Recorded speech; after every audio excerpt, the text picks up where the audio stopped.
Hey guys, welcome to VEDA Day 3. Whew, it's been a weird week. Before I get started on this, I want to say thank you guys so much for your comments. I know it seemed like I was fishing for compliments. It might have seemed that way. I really wasn't. But it means the world to me that you guys gave me that feedback, and it was so positive and so lovely and wonderful, and I want to thank you. And I haven't been able to respond to everybody yet, but I just want you to know how much I adore all of you and how much you brighten, enrich my life. And it's really true. I feel like anybody who makes YouTube videos and anybody who is in this community and anybody, it doesn't matter even if you make videos. I feel like it tends to be such an enriching place. So I had a really hard week, and I wanted to make a video about books that make me feel better about not knowing what I'm doing and feeling really stressed out and feeling like everything is gonna crumble, and that sounds really dramatic, but I had sort of like a really hard week, and I had to slap myself a few times and go, the decisions I made early in the semester were really stupid, and I really wish I hadn't done that thing, and I'm kind of screwing myself over, and I'm gonna have to do more work than I thought I was, yeah. And of course it's the most privileged thing to happen to me, privileged problem, but it sucks still. So I want to show you some books that make me feel better and make me feel like it's going to be okay and I can be better and I can live my life and be happy and blah, blah, blah, blah. So it's going to get a little emotion. We're going to do some fun videos soon. I just have not been in the mood. Okay. First book is Fangirl by Rainbow Rowell. I really do like Rainbow Rowell. I really loved Fangirl. And I liked Eleanor Park, and I liked attachments. I don't really know if I liked attachments, but I was like, oh, it's fine, I guess. There was elements I really liked about it, and elements I really didn't like about it. Similar to Eleanor Park for me. But Fangirl really did it for me. Really, really did it for me. Not the fanfiction part at all, because I don't write fanfiction. I mean, that's cool if you do, but I don't, personally. But, her capacity to change really got to me and really did it for me. And I'm not going to talk about this book too much because I feel like everybody talks about this book. But her capacity to change and Kath's capacity to become a better person, not even just a better person, but a more open person, was really great. And I have very similar anxiety issues as Kath does, in varying degrees. And it's just, yeah, it just really makes me feel better because I'm like, Kath did it. Kath is fictional, but she's also very real, if that makes sense. So that's the first one that I tend to find a lot of comfort in. The next book is Emma by Jane Austen, which I will always put on every list ever. Emma Woodhouse probably has one of the biggest growths I've ever read, character growths I've ever read, ever. She goes from being, as we all know, from being very selfish, self-serving, sort of ignorant, someone who thinks very highly of herself, someone who likes to meddle in people's lives and don't really consider other people, someone who has a little charm and a lot of personality, and is really good at heart, but kind of does things that aren't always so good.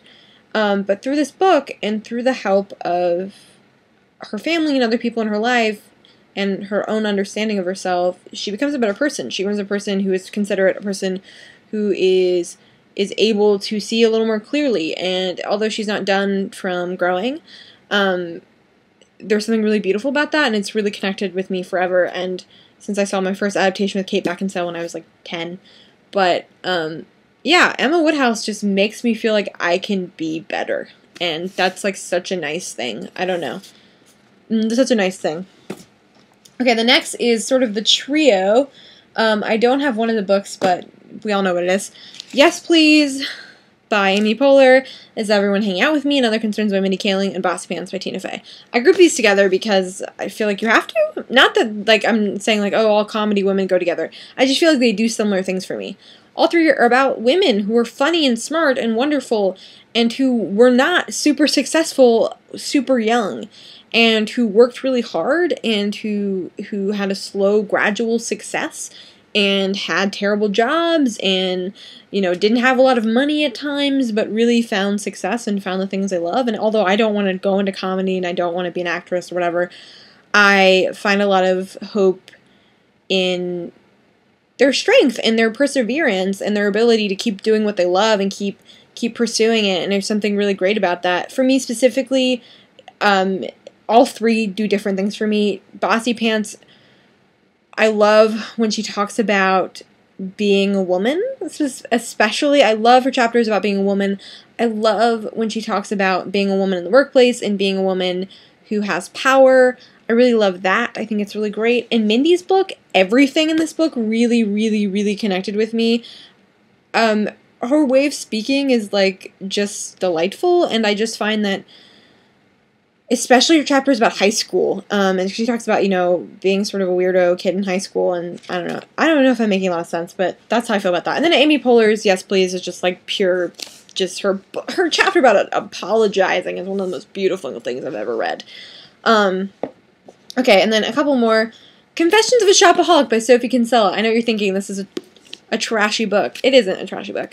And it can be really painful, and I'm not always a big fan of Sophie Kinsella, and the movie is really painful, but I like this book because the character is so hyperbolic, she's so ridiculous, but you know what, even she gets it together. Not fully, but she gets it together. She has this terrible situation where she's so much in debt, but she gets through it. And I just really like that about this book. I really do. And then finally, a book I'm currently reading, which I showed in my last video, which is My Life in France by Julia Child. Julia Child did not become Julia Child that we know her until she was in her mid-40s, even later than that. She did not find cooking until she moved to Paris with her husband when she was like 39. This woman is so inspiring. This woman is so inspiring because she found her dream at middle age and was able to do it forever. We always think Julia Child lived for like a super long time. I mean, she did.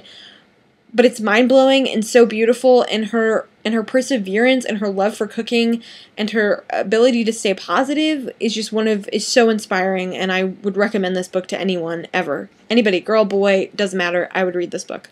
So this is my video. I hope you enjoyed it. Tell me some books that do the same thing that these books do for me. Have a wonderful day, night. I'll see you tomorrow. Bye!